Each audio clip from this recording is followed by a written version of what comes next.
Ibu Bapa, saudara-saudara jemaat yang berada di gedung gereja dan juga di rumah, firman Tuhan yang menyapa kita terkutip dari surat 1 Petrus pasal 3 ayat 8 hingga pada ayat yang ke-17.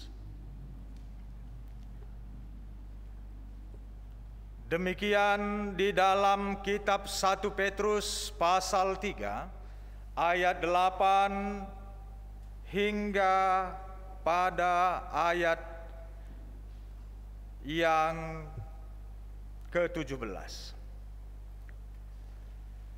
Dan akhirnya hendaklah kamu semua seia sekata, seperasaan, mengasihi saudara-saudara, penyayang dan rendah hati. Dan janganlah membalas kejahatan dengan kejahatan atau caci maki dengan caci maki, tetapi sebaliknya hendaklah kamu memberkati, karena untuk itulah kamu dipanggil, yaitu untuk memperoleh berkat.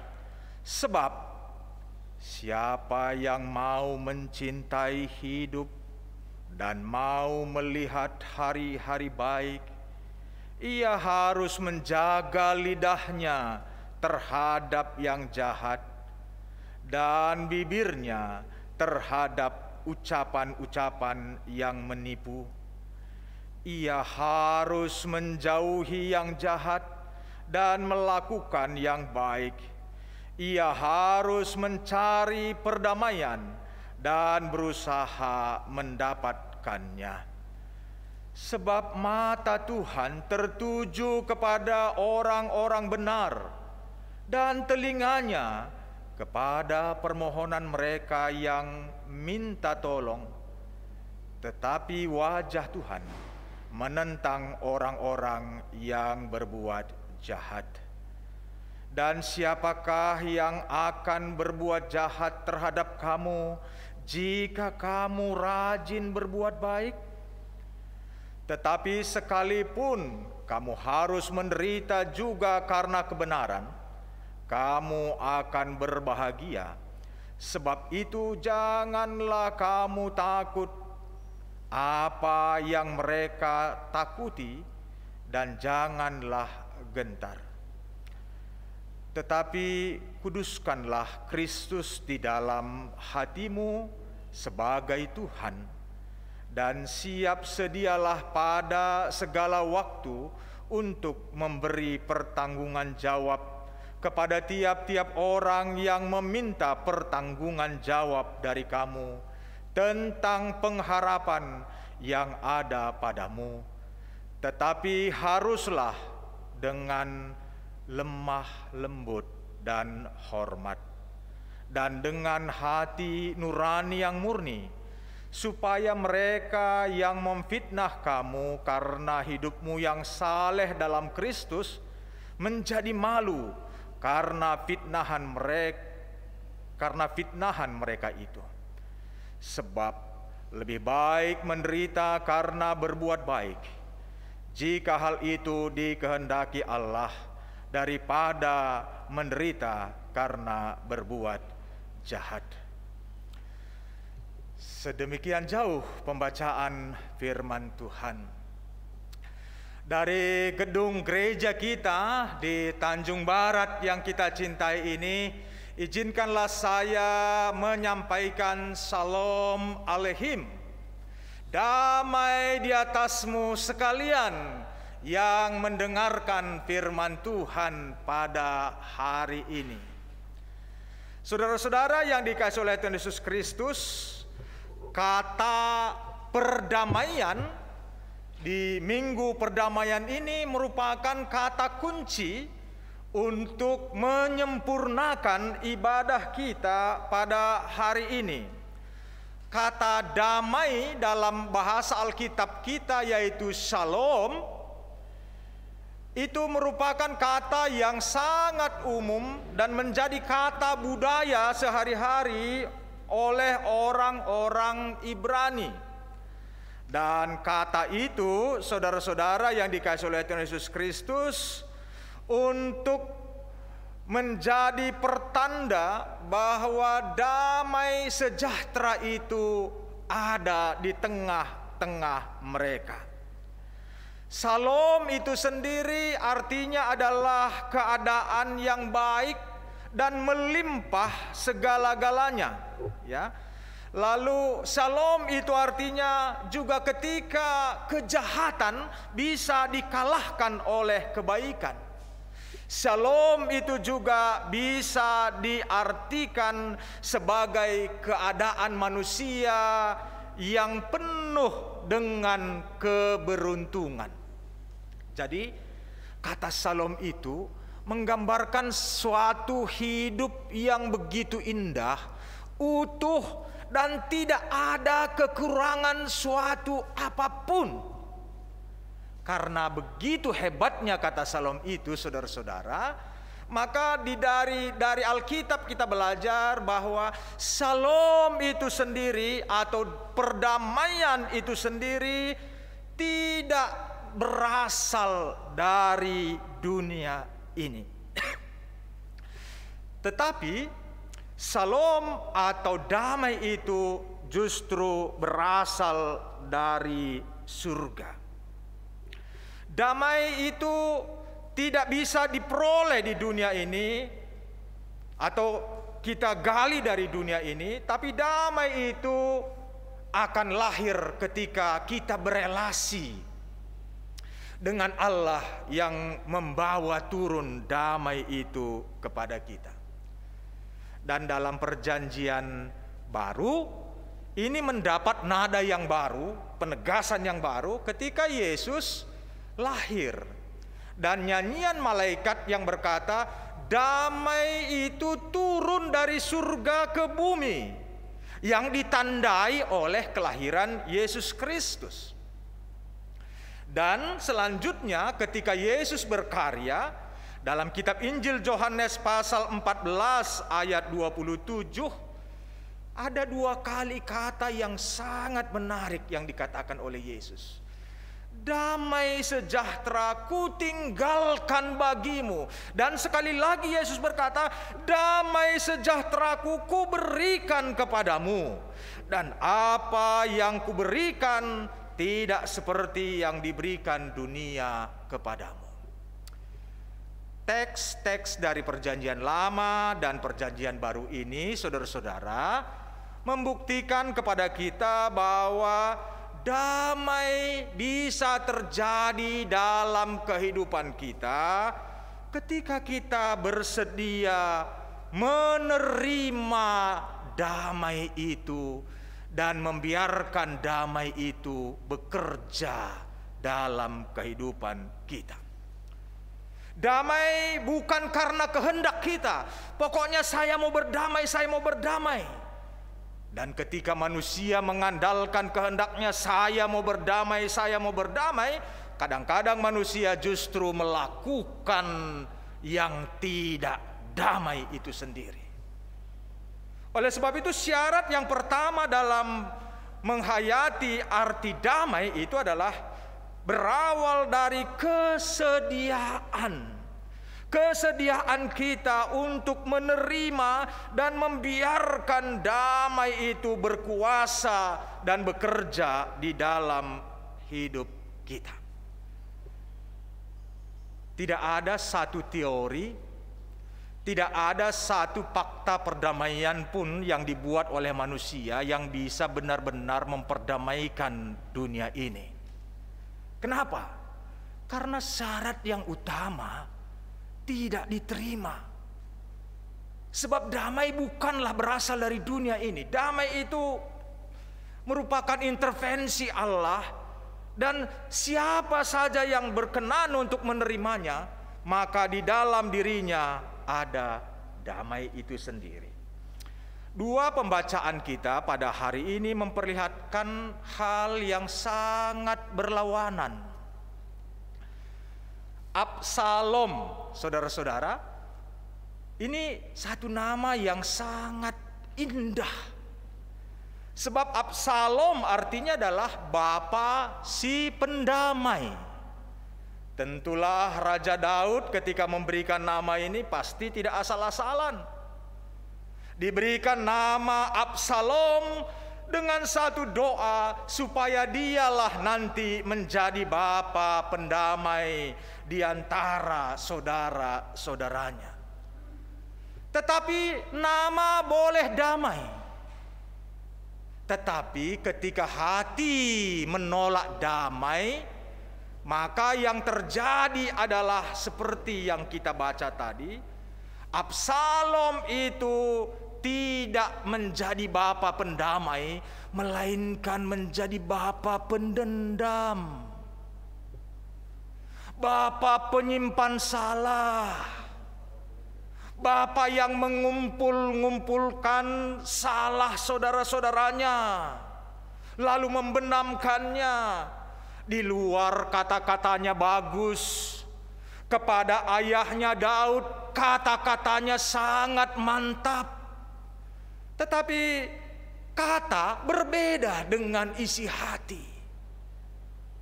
Kata yang indah itu menyimpan sebuah kebencian yang luar biasa.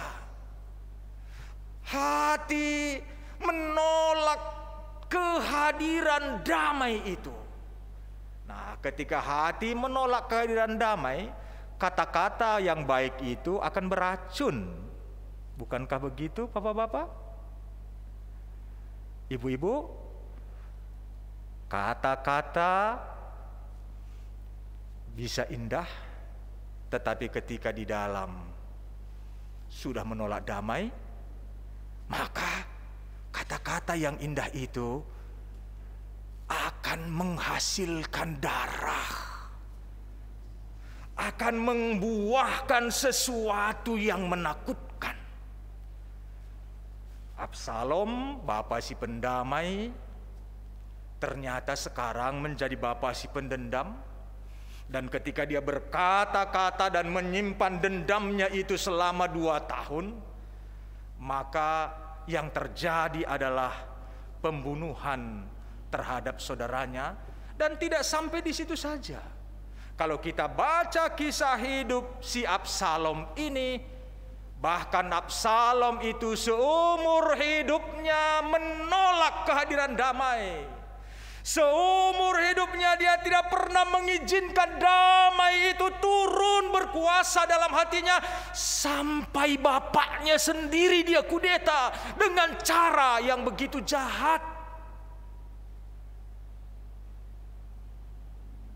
Tanda salib boleh ada, tanda-tanda agama boleh ada, tetapi ketika hati manusia menolak kehadiran damai, maka buahnya adalah ketidakdamaian dan ketakutan yang luar biasa.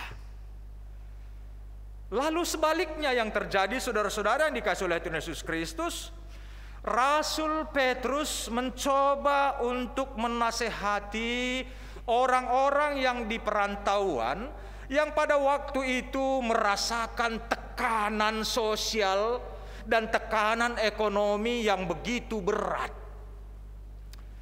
Terbalik ya, Absalom tadi keadaan aman sebenarnya dari luar, tapi di dalam sangat tidak aman karena menolak damai. Di sini di Asia Kecil keadaan itu sangat terbalik, yaitu orang-orang Kristen mengalami penderitaan karena akal bulus orang-orang Yahudi dan akal bulus pemerintahan Romawi pada waktu itu. Siapa saja yang menjadi orang Kristen di pasar-pasar mengalami tekanan karena dia Kristen. Tetapi Rasul Petrus berkata, janganlah balas ketakutan dengan ketakutan, kejahatan dengan kejahatan, kekhawatiran dengan kekhawatiran. Dan jangan biarkan ketakutan yang ada di dalam hati orang itu menular kepadamu. Ini ya, saudara-saudara dikasih oleh Tuhan Yesus Kristus, situasi di luar boleh sangat mengerikan, tapi Rasul Petrus berkata, jangan biarkan yang di luar itu menular. Jangan biarkan yang di luar itu menjangkiti engkau. Jagalah hatimu, tetaplah kiranya di dalam hatimu ada damai, sehingga kalau di dalam hati ada damai, engkau akan dapat berjumpa dengan setiap wajah dalam berbelas kasihan. Dan di dalam situasi itu, saudara-saudara, jemaat diundang untuk melewati penderitaan itu dengan percaya diri. Jangan gentar, jangan takut di ayat 14. Bagaimana kita tidak bisa gentar kalau COVID ada sekitar kita? Kalau presentasi COVID itu terus menerus semakin baik, bagaimana kita tidak bisa gentar? Tapi di sini dikatakan belajar percaya diri dan jadikan waktu-waktu yang mengerikan itu, ayat 15, menjadi waktu engkau menyaksikan iman percayamu kepada orang lain, dan hadapilah penderitaan itu dengan kepala yang tegap. Nah, saudara-saudara yang dikasihi oleh Tuhan Yesus Kristus, sekali lagi ini menjadi sesuatu yang bermakna ketika kita masuk pada hari ini dengan nama Minggu Perdamaian. Kenapa ini bermakna, saudara-saudara dikasihi oleh Tuhan Yesus Kristus? Karena di Minggu Perdamaian ini kita didorong dengan sepenuh hati, jangan setengah-setengah hati, untuk menciptakan perdamaian, atau dalam invokasio tadi dikatakan supaya kita mencari perdamaian itu. Sebab siapa saja yang mencari perdamaian, dia akan menemukannya. Jadi kata kuncinya sebenarnya adalah, apakah saudara-saudara sekalian masih rindu, masih mencari damai? Atau membiarkan yang di luar itu masuk ke dalam hati, lalu mulai menakut-nakuti kita? Petrus katakan jangan. Taruhlah damai itu, terimalah damai itu di dalam hati, supaya damai yang di dalam hati itu menguasai engkau dalam pertemuan dengan siapapun, entah itu di dalam jemaat atau di luar jemaat. Jadi senjatanya, saudara-saudara, bukanlah senjata yang kelihatan, tetapi senjatanya adalah senjata yang ada di dalam hati ketika kita menerima kehadiran Raja Damai itu. Dan ada 3 yang dikatakan Petrus kepada orang-orang perantauan pada waktu itu. Yang pertama dia katakan, tanda engkau sudah menerima damai tinggal di hatimu itu. Yang pertama katanya, belajarlah merespons orang-orang yang melakukan kejahatan itu dengan berkat. Ini saya pikir sesuatu yang sangat dalam dan tidak masuk akal. Bagaimana mungkin kita merespons orang yang mau berbuat jahat kepada kita dengan berkat? Tetapi itulah yang dikatakan oleh Rasul Petrus kepada mereka, supaya mereka itu setiap kali bertemu dengan siapapun mendahulukan, merespons mereka dengan berkat. Apa itu berkat, saudara-saudara? Berkat itu sebenarnya adalah kata-kata yang indah yang mau kita sampaikan kepada orang lain. Misalnya salah satu kata berkat juga adalah Shalom Aleichem. Itu berarti ketika kita berkata, kita memberkati mereka, semoga di atasmu dipenuhi oleh damai. Dan kata-kata Petrus ini sebenarnya tidak asing, saudara-saudara. Umat perjanjian lama dan perjanjian baru sedari awal diundang untuk merespons apapun yang terjadi dengan kata-kata berkat. Sebab kata-kata berkat itu memiliki kuasa yang luar biasa. Lalu yang kedua, apa yang dikatakan oleh Petrus?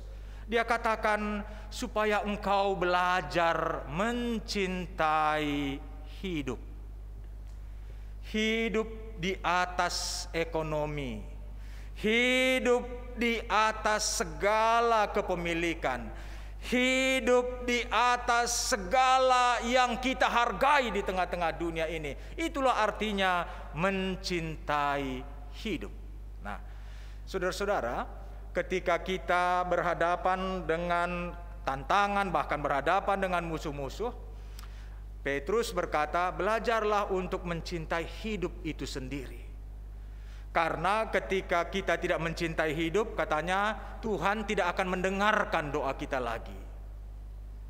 Ketika kita tidak mencintai hidup, telinga Tuhan tidak akan terarah kepada kita lagi. Jadi telinga Tuhan, dikutip dari Mazmur tadi, terarah kepada orang-orang yang masih mencintai hidup. Kalau kita masih mencintai hidup, maka kita percaya di tengah pandemi COVID ini pun Tuhan mendengarkan doa kita.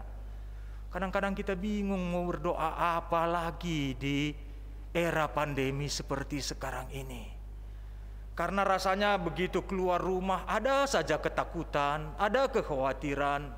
Kalau anak-anak kita baru pulang dari tempat tertentu, misalnya dari pasar atau dari manapun, ada kekhawatiran, ada ketakutan. Tapi supaya damai tinggal di hati, belajarlah mencintai hidup. Belajar mencintai hidup. Sebab siapa yang mencintai hidup, dia doanya, kata-katanya akan didengarkan oleh Tuhan. Kadang-kadang bingung kita, apakah kita ini masih mencintai hidup atau sudah mencintai agar jangan melanggar hukum. Kira-kira 3 minggu yang lalu, saya di Pasar Senen, ada pengalaman yang menggelitik saya ketika ada seorang ibu melihat ada razia masker. Lalu ibu itu mau turun dari lantai 2, dia bilang sama temannya yang berdagang, pinjam dulu maskermu itu, ada polisi di bawah, saya mau turun. Ini mencintai hidup atau takut kena hukum saja? Saya pikir ketika era pandemi COVID ini datang, salah satu pertanyaan dan dorongan Petrus ini mendorong kita supaya kita mencintai hidup. Bukan takut ditangkap, bukan takut kalau kena hukuman, bukan takut kalau didenda, tetapi kita pakai masker, kita mau cuci tangan, kita mau menjaga jarak karena mencintai hidup. Dan kalau kita sudah mencintai hidup, maka damai akan tinggal dan bekerja di dalam kehidupan kita. Lalu yang ketiga, Petrus katakan, belajarlah berani menghadapi penderitaan. Sebab damai yang diberikan Kristus kepadamu itu tidak bisa diambil oleh siapapun. Kita kembali ingat Yohanes pasal 14 ayat 27. Damai yang ditaruh Tuhan itu tidak bisa diambil oleh siapapun, kecuali kita jual. Kecuali seperti Absalom kita tolak. Tapi ketika kita masih merasa damai ini adalah milikku, kepunyaanku, dan kita masih menjaganya dengan mencintai hidup, maka tidak ada kekuatan apapun yang berani, yang mampu mengambil damai itu dari dalam hati kita. Apa artinya ini kita renungkan di Minggu Perdamaian ini, saudara-saudara? Yang pertama, kita diingatkan kembali supaya liturgi Minggu Perdamaian ini penuh dalam hidup kita. Damai tidak bisa datang dari mana-mana. Andaikan pun hari ini virus COVID diangkat dari bumi, belum tentu ada damai. Tetapi meskipun kita masih harus hidup bersama-sama dengan virus COVID itu di tengah-tengah kita, terimalah damai. Jadi liturgi ini mendorong kita hari ini supaya menerima damai melalui kehadiran Sang Raja Damai itu di hati kita. Kita didorong untuk jangan menolak damai. Ketika kita menolak damai, keadaan baik pun, nama Absalom pun bisa menjadi berubah. Absalom bapa si pendamai bisa menjadi bapa si pendendam. Ketika kita menerima damai, keadaan bisa belum berubah, tetapi hidup kita terus akan bertambah baik. Tanda kita menerima damai ini yang kedua, kita belajar untuk melakukan perjumpaan wajah dengan siapapun dengan kata-kata berkat.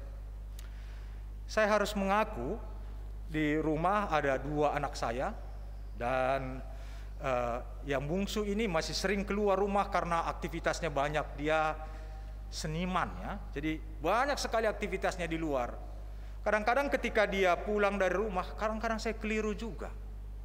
Bukan kata-kata berkat yang saya sampaikan, tapi yang saya bilang, kamu dari mana? Pulangnya sampai jam begini, kamu mau mati kita semua.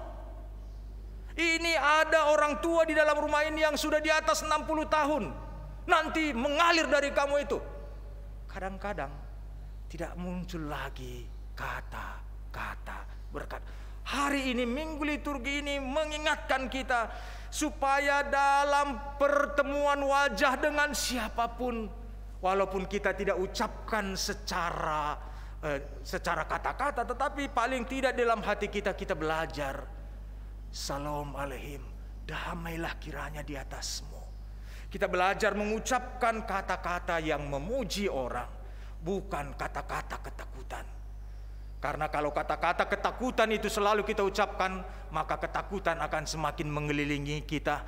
Tetapi ketika kita mengucapkan kata-kata berkat itu, maka berkat itu semakin mengelilingi kita. Dan dikatakan, telinga Tuhan dekat dengan orang-orang yang suka mengucapkan kata damai. Mabagai Bapak tarigan mergana si rumah, entah kam mama ginting mergana, entah kam mama perangin angin mergana, entah kam bengkila sembiring mergana, entah karo mergana, uga gia keadaan Jakarta Gundari. Erlajarlah kita guna nehken ngadapi ICP, ngadapi situasi, nehken kata pasu-pasu. Ula perkolong-kolong saja ngenca masu-masu, tapi kampe orang tua kami masu-masulah rusur. Orang tua pernah yang merawa, pendeta, gua akin gereja kena, gua akin bi, gua muka kalak 60 tahun lanai banciku gereja ni nakuidah. Lanalit kata-kata berkat men gereja. Rehningku labo aturan gereja, aturan internasional, pemerintah ngatur kenca. Ya, enda tandana dalam keadaan segala sesuatu sering sekali lebih cepat kata-kata kutuk. Ya, tapi hari ini kita tanda-tanda kita sudah menerima damai itu. Kita belajar setiap perjumpaan wajah dengan siapapun, kita mulai dengan kata-kata berkat. Dan yang terakhir yang perlu kita renungkan, damai itu mulai dari lingkungan yang terkecil. Absalom, kenapa dia gagal? Karena di lingkungan terkecilnya pun dia tidak memperlihatkan damai. Bahkan Raja Daud pun tidak memperlihatkan damai itu kepada dia. Jadi gelah damai kita ibas Jakarta si Gendorenda, keluarga-keluarga Kristen mulai damai ibas Jabunta. ngalaukan damai ibas jabuta di lingkungan yang terkecil. Dan ini yang dikatakan Petrus yang menarik.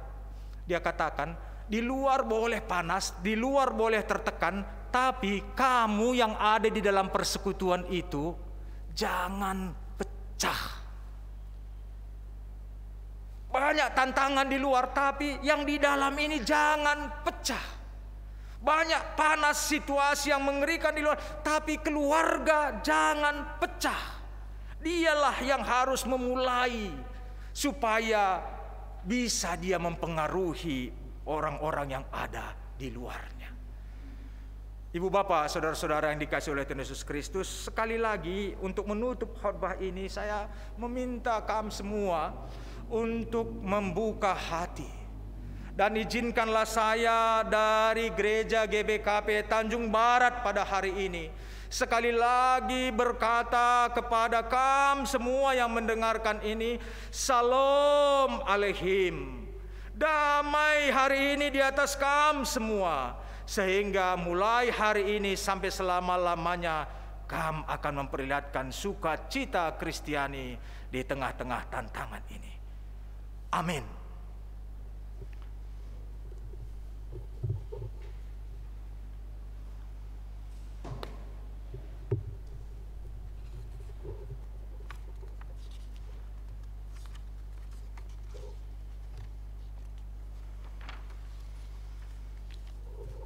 Mari jemaat Tuhan, kita berdiri di tempat kita masing-masing dan dengan sungguh-sungguh